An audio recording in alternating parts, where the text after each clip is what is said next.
يا صباح الخير، ازيكم يا بنات؟ عاملين ايه؟ يا رب تكونوا بخير. انتوا وحشتوني، وانا الفتره الاخيره ليا فتره ما نزلتش اي فيديو، فكل سنه وانتم طيبين. رمضان كريم عليكم. انتوا عارفين بقى رمضان.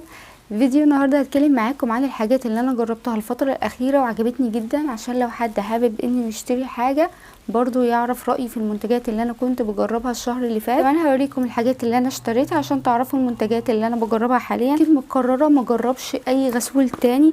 عارفين لما تلاقوا الغسول اللي بيعمل كل حاجة انتوا عايزينها، بينظف كويس، بيرطب، مش بيحسس البشرة، بحس انه كمان لطيف على البشرة، بيحافظ على حاجز البشرة من كتر ما هو لطيف جدا. وفي نفس الوقت مش هقولك ان هو مش بينظف عشان كده هو لطيف وخفيف، لا بالعكس بينظف حلو قوي. اكيد صدعتكم من كتر ما بتكلم عليه، بس فعلا هو يستاهل انكم تجربوه على ضمانتي. حلو جدا زي ما انتم شايفين. بصوا انا مخلصه منه علب قد ايه، وهو الغسول كوري 3W كلينيك، دي اسم الماركه، وده النوع اللي بالورد. خلصته خالص وبدأت في النوع اللي كان بالحلزون، برضو حلو جدا.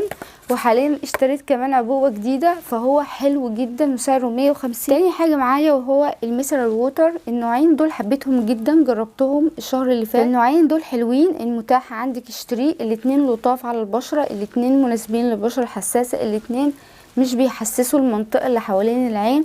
انا شايفة انهم حلوين جدا لاي حد عايز نوع خالي من العطور، مش بيحسس البشرة، مش بيحرق العين، فهم حلوين جدا. سواء بتاعة لوريال ودي سعرها في حدود 110، او ديرماتيك ودي سعرها في حدود 125. الاتنين حلوين جدا. يمكن الفرق البسيط اللي بينهم ان ديرماتيك بترطب البشرة اكتر، فيها مرطبات اكتر. الحاجات اللي انا جربتها الفترة الاخيرة بس حبيتها جدا وانصح بيها لو شفتوها، وهي امبولات ماركة كوري اسمها برجامو. ده بيكون شكلها، انا كنت واخده الاتنين امبول، الواحد ب80 فواخده الاتنين ب160، فسعرهم حلو جدا. هقول لكم تقريبا بيقعدوا قد ايه. فكره العلبه دي ان فيها 4 امبولات، فيها 2 مخصوصين للنهار و2 لليل، على اساس انك بعد ما بتخلصي 2 بتبدأي في الاتنين اللي بعد كده. يعني بس الاختلاف اللي في العلبة دي بس ان في سيرم نهاري وسيرم ليلي ومتكررين تاني. خلاص قربت اخلصهم. هم تقريبا ليهم عندي في حدود 15 يوم او 20 يوم، مش فاكرة بالظبط. فهم يعني مش هيقعدوا اكتر من شهر، عشان نكون متفقين. لو حد منتظم عليهم، قوامهم تقيل جدا، فمش بتحتاجي منهم كمية كبيرة، عشان كده بيقعدوا فترة كويسة، لانك مش بتاخدي منهم كمية. برضو تقيل جدا، بس ده يمكن خلصته اكتر وهقول لكم ليه. برضو نفس الحكاية. السيرم دي انها بتفتح من خلال نياسيناميد، جاي اول مكونات بتركيز عالي جدا. فخلوا بالكم من المنتجات الكوري عامه في التفتيح، لانها بتعتمد جدا او بيحبوا جدا النياسيناميد، لان من الحاجات اللي بتفتح وفي نفس الوقت بتحافظ على حاجز البشره. كمان فيهم مجموعه من الفيتامين وفيهم الالفا اربيوتين، فهم لطاف على البشره رغم ان هم بيفتحوا، بس لطاف على البشره. وفيهم كمان الهيرونيك اسيد بصيغه الصوديوم هيرونات، بتشوفي نتيجه سريعه وفي نفس الوقت مش بيحسسوا البشره نهائي. كمان مش بيعملوا اي مشاكل ولا جفاف ولا اي حاجه. فيتا وايت سيرم للنهار، ده اكتر حاجه كنت بحسها معاه، انه بيرطب ترطيب حلو، مع ذلك مش بيعرق البشره ولا بيزيت ولا بيدهن. تقيل بس البشره بتمتصه معرفش ازاي، وبيخلي البشره طول اليوم مترطبه كده وطريه، وتحسوا ان البشره فيها نضاره. بس ما حسيتش معاه بالتفتيح القوي، بس حسيت ان هو فعلا بيدي نضاره، بيرطب حلو جدا، وفي نفس الوقت مناسب جدا للنهار. سنو وايت فعلا بيفتح، حسيت ان بشرتي بدات تبقى صافيه اكتر. البقع البسيطه اللي كانت عندي في البدايه، اثار حبايه او اثار شمس، ما كنتش حاطه سان سكرين كويس، لا بدا يشتغل عليها وفعلا تخف خالص الاثار دي. بس خلينا متفقين، لو اي حد عنده اثار قديمه جدا، خلوا بالكم الاثار اللي ليها فتره او الغمقان اللي ليه سنين ده بيكون عميق جدا. مش اي سيرم ولا كريم ممكن يأثر معاكي، واوقات بيحتاج كمان جلسات. فده بيشتغل على البقع والتصبغات الجديده. لو اي حد عايز يستخدمه اثار شمس، اثار حبوب جديده مش قديمه، لا هيشتغل عليها حلو جدا، وبيخلي البشره كده تبدأ تكون صافية اكتر، فحلو جدا. بالنسبة للسعر 2 امبول ب160، لا حلوين يستاهلوا فعلا انكم تجربوه. الحاجات اللي انا حبيتها جدا كحماية كاحساس على البشرة وسعره حلو، وهو السان سكرين الكوري سيكا كلامينج سان كريم من ماركة اين ليب، وده اللي مخصوص بنبات السنتيلا او فيه سنتيلا اكستراكت، وده مفروض انه كمان بيفتح ومضاد للتجاعيد SPF 15 بلس. حلو جدا، احساس على البشرة خفيف، مش بيكتم البشرة، مش بيعرق، مش بيزيت، مش بيعمل لون ابيض، مقاوم للماء. سعره 250 ل 300 بالكتير، حجمه او الكمية بتاعته 50 ملي.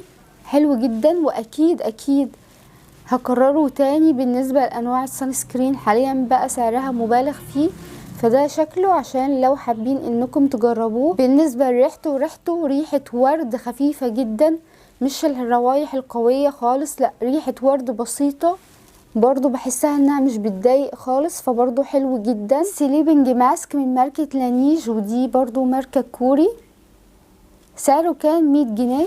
فعلا بيرطب حلو جدا.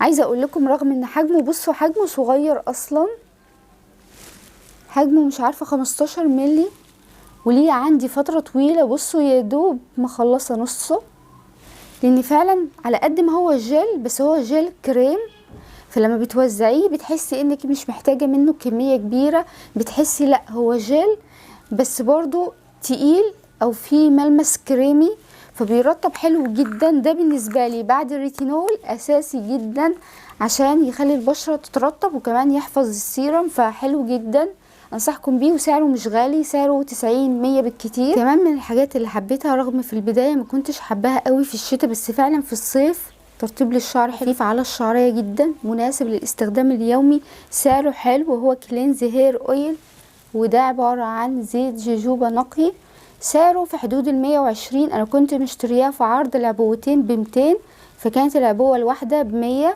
يمكن في الشتاء ما كنتش حباه قوي، لكن في الصيف بيرطب الشعر حلو، بيخلي الشعر ملمسه او فيه لمعه، وفي نفس الوقت خفيف على الشعرايه. يمكن دي اكتر حاجه انا بحبها في الصيف. انتوا عارفين الصيف بيبقى الجو صعب، فبكون محتاجه زيت خفيف بيرطب وخفيف على الشعرايه، ما احسش انه بيدهن او بيلزق، فهو حلو جدا وحبيته واكيد هكرره تاني. المرطبات اللي حبيتها في الصيف يمكن جربته بس في الشتاء، بس في بداية الصيف حاليا بستخدمه، فحاليا برضو كويس جدا معايا، وهو لوشن سيرافي، وده اللوشن العادي غير النوع التاني اللي كنت بستخدمه الصيف اللي فات، فبرضو خفيف، بس خدوا كمية بسيطة، خفيف وبيرطب برضو ترطيب حلو، وفيه الهيرونيك اسيد وفيه السيرامايد ب3 انواع، وسعره حلو على كميته، فبرضه حلو جدا معايا في الصيف. ما حسيتش انه بيكتم البشرة او بيدهن او بيزيت، لا حلو، بس خدوا كمية بسيطة جدا، لانه برضه هو ترطيبه اقوى من الفيشر موسترايزنج لوشن، كان فيه نياسيناميد وكان جل كده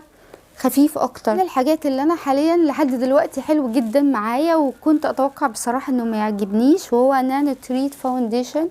بس قبل ما تشتروه تروحوا تشوفوا الريفيو عشان تعرفي اذا كان مناسب ليكي ولا لا، كلون وكنوع بشرة، لانه بينشف على البشرة، فهو انا شايفة انه مش لجميع انواع البشرة الدهنية والمختلطة، وكمان تختاري اللون المناسب ليكي. انا درجتي فيه لايت، الفينش بتاعه مات، بحس ان هو لا بيدي فعلا كفر، مش خفيف قوي ولا تقيل قوي، بس فعلا بيغطي كويس وفي نفس الوقت مريح على البشرة. هو كمان فيه نسبة حماية، بس انا مش بكتفي بيها لو هخرج بالنهار لانها 30 بس برضو بالنسبة لي كفاونديشن طبي لا حلو ولطيف. بس شوف الريفيو، بس انا مبدئيا عن نفسي عجبني. الحاجات اللي انا حبيتها في الصيف اكتر وهو الفاونديشن من شيجلام المخصوص للبشرة الدهنية والمختلطة. الفاونديشن بالم مش احسن اختيار في الصيف لو حد بشرته دهنية، لاني عندي الاتنين. ده الفينش بتاعه مات وثباته احسن بكتير من الفاونديشن بالم، فده برضو حلو جدا في الصيف لو حد عايز حاجة ثابتة والفينش بتاعها بيبقى مطفي، فده حلو جدا برضو بالنسبة لسعره، وشايفة انه كمان كويس. بس عيبه الوحيد خلوا بالكم بيأكسد جدا جدا، بيأكسد درجتين 3 وبيغير الاندر تون بتاعه، فخلوا بالكم، حاولوا انكم تشوفوا حد مجربه وبعد ما بينشف الدرجة بتكون عاملة ازاي عشان تعرفوا تختاروا الدرجة المناسبة ليكم. وده بالنسبة لي العيب الوحيد اللي فيه فعلا أكسدة البشرة، غير كده أنا شايفة إنه مفهوش عيب تاني. برضه من الحاجات اللي أنا حبيتها وهي أرواج روز بيري، وهم مقلدين بالظبط الباكجين بتاعت ارواج ميبلين سوبر ستي، كمان نفس الريحه ونفس الفرشه كمان، بصوا بالظبط. وكمان على فكره الدرجات بتاعته مقاربه جدا لدرجات ميبلين سوبر ستي مات انك. هنزل لكم هنا باقي الدرجات بتاعه المجموعه دي جدا بالنسبه لسعره، والدرجات بتاعته حلوه وكمان خفيف على الشفايف وبينشف في نفس الوقت، مش بينشف الشفايف قوي، فحلو جدا. انا بالنسبه لي على فكره ارواج روزبيري مجرباها من زمان وكانت عجباني جدا، واتكلمت قبل كده عن درجات تانية عندهم. كمان عندهم لاين شبه ارواج كيكو، هنزل لكم صورته. معرفش ليه اللاين ده سعره غالي جدا، يعني سعره 200 جنيه. هما مقلدين كيكو بقى على الحاجات اللي اشتريتها، واول حاجه اشتريتها وهي من فارماستي. فاكرين انا زمان اللي متابعني من زمان عارف ان كنت مجربه قبل كده اللي هي البرطمانات الكبيره بتاعه فارماستي، اللي هي كانت امبول او حاجه او 3 في 1 مش فاكره بالظبط. وكنت مجربه النوع اللي كان فيه هيرونيك اسيد وكولاجين، وكانت مشكلتي معاه انهم مش محددين نوع الهيرونيك اسيد. وكانت في بنات كتير بتبعت لي ان في من فارماستي جربوا انواع احلى بكتير وكمان محددين نوع الهيرونيك اسيد. واخيرا لقيت النوع اللي كنتوا بتتكلموا عنه، ده اول نوع. تقريبا في نوع تاني ده فارماستي، وده عباره عن في جولد وكمان في بيبتايد وكمان في هيرونيك اسيد، وده المفروض انه بيفتح وانتي رينكل وبيرطب.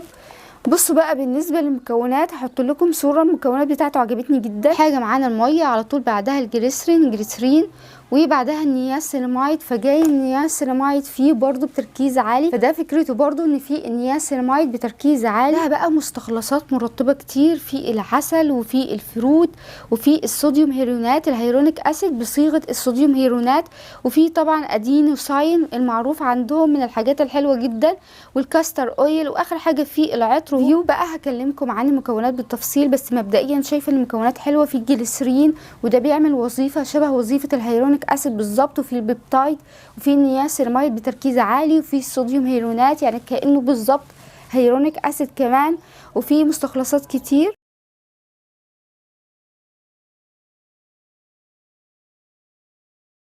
حجمه مش كبير زي انواع فارماستي، حجمه 80 ملي، فهجربه برضو واقول لكم اذا كان يستاهل ولا لا، خصوصا انه حاجات كتير مع بعض، نياسيناميد وبيبتايد وهيرونيك اسيد، فانا شايفه انه لو حلو هيوفر كذا نوع سيره. اشتريته بعد كده. انتوا عارفين بقى في الصيف لازم نجدد السان سكرين، ولو انت شخص مهمل في انك تجددي السان سكرين اعرفي انك برضو كانك ما عملتيش اي حاجه. فاشتريت النوع ده من لاروش بوزيه، وده سبراي. اكتر حاجه بالنسبه لي يعني سهله اني اجدد بيها السان سكرين. هو سعره شويه غالي بس نزل عليه عرض ب 400 جنيه فاشتريته على طول، او ب 350 مش فاكره بالظبط. من الحاجات اللي انا بستخدمها عشان اجدد بيها السان سكرين في الصيف، برضه هعمل لكم فيديو ازاي تجددوا السان سكرين بكذا طريقه، ومن ضمنهم الاسبراي برضو من الحاجات السهله جدا. واخر حاجه اشتريتها وهو من ماركه كاريت، وده عباره عن ليب جلوس فيه لون وفيه جليتر بس صغير جدا. دلوقتي فكرته انه بيعمل فيلر للشفايف، وكان سعره 50 جنيه. بيحرق حاجه بسيطه مش زي بتاع مايت سينما خالص. ريحته كمان لطيفه. بصوا كمان لونه، هو ده لون بني نود على اورنج كده لو حد بيحب الدرجات دي. فكمان هو اللون بيجمنت شويه، الجليتر صغير، الحرقان بسيط، فبرضه شايفه انه لطيف. برضه هجربه كويس واقول لكم رايي فيه. بس كده، وده كان الفيديو. يا رب يكون عجبكم وتكونوا استفدتوا، ولو حابين تسالوا عن اي حاجه اكتبولي وانا برد على كل التعليقات. شكرا ليكم ومع السلامه.